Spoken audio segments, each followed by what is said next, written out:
Magigisa tayo ng ampalaya. Ayan. Nislice ko siya ng maninipis. At binabad ko na rin siya sa mainit na tubig. Para mabawasan yung kanyang yung mapait na lasa. Ayan. So, ang sikreto yun. Babad niya sa mainit na tubig. So, nag-slice na ako ng kamatis, ng bawang, sibuyas, at yung konting chicken natin. Chicken breast yan. And meron tayong 2 itlog. So, tara na, mag-gisa na tayo.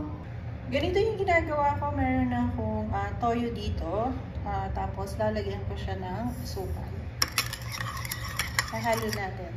Tapos, ilalagay natin yung pansahog natin na chicken. Ayan. Ganyan yung ginagawa ko, guys. Instead na gumamit ka ng oyster sauce, so, ganyan na lang gagawin natin. Ayan. Ibabad lang muna natin yung chicken, toyo at asukal lang. Ayan. Mo lang yan na nakababad.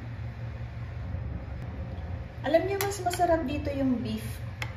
Ganito lang gagawin niyo din ng pagbabad ninyo. Beef ang masarap dito, saka ampalaya.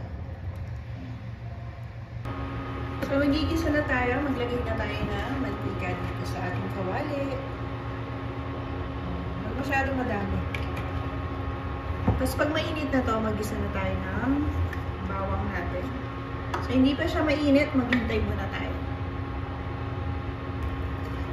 Una natin ilalagay yung ating bawang. Hindi pa siya gano'n kainit. Lagay mo natin. Hindi pa mainit yung ating mantika. Pero meron na.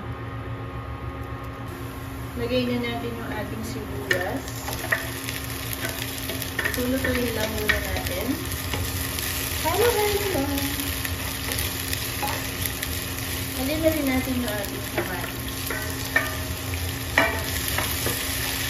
Ayan lang natin yung maluto.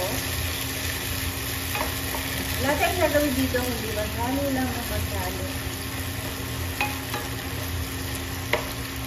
So, ngayon, lagay na natin yung ating chicken. Yung kaninang ginabad natin.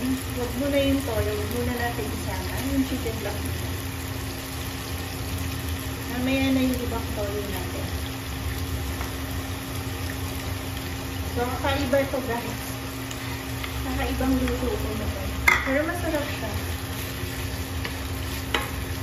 So, instead na oyster sauce, ayun na lang. Asukal at toyo lang ang lagay natin. Lutuin muna natin yung ating chicken. Lagyan na rin natin ng paminta. Masarap. Ang aming paminta. Ang palasa din yan. Tapos, haluin natin yung ulit. Hanggang sa maluto na yung ating chicken. Madali lang naman maluto yan. Malipis lang ka. Halo-halo lang muna ka.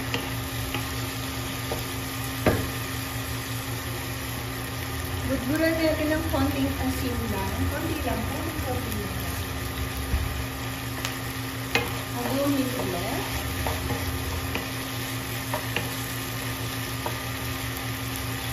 So, ito na yung ating chicken. Makita nyo, malambot na. Ayan, malambot na siya. So, ito na siya. Lagay na ulit natin yung toyo naman asukal. Huluin lang natin yan.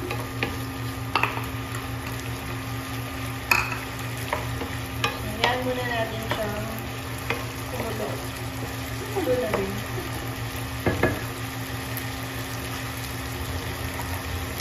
At atin na ilalagay yung ating ampalaya.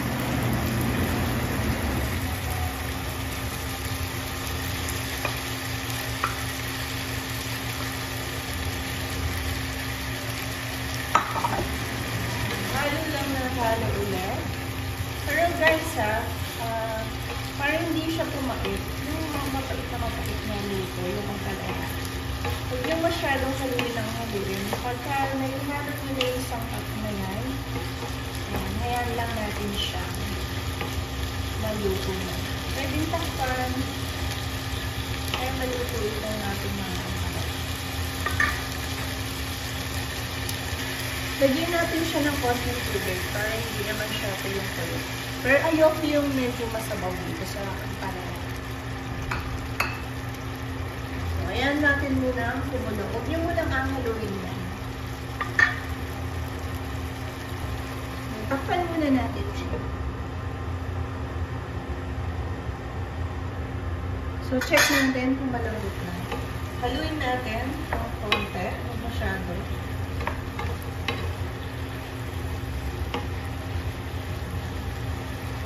So, gusto ko yung medyo lutong-luto siya.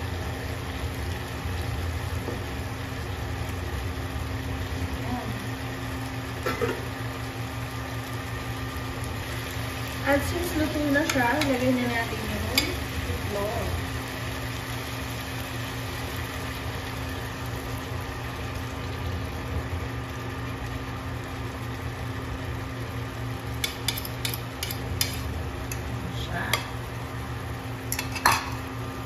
So, para maluto yung itlog, takpan.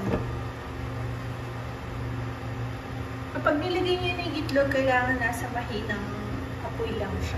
Para hindi siya masunog yung pinakailalim. So, ayan, luto na ang ating ginisang ampalaya. Ayan siya, guys.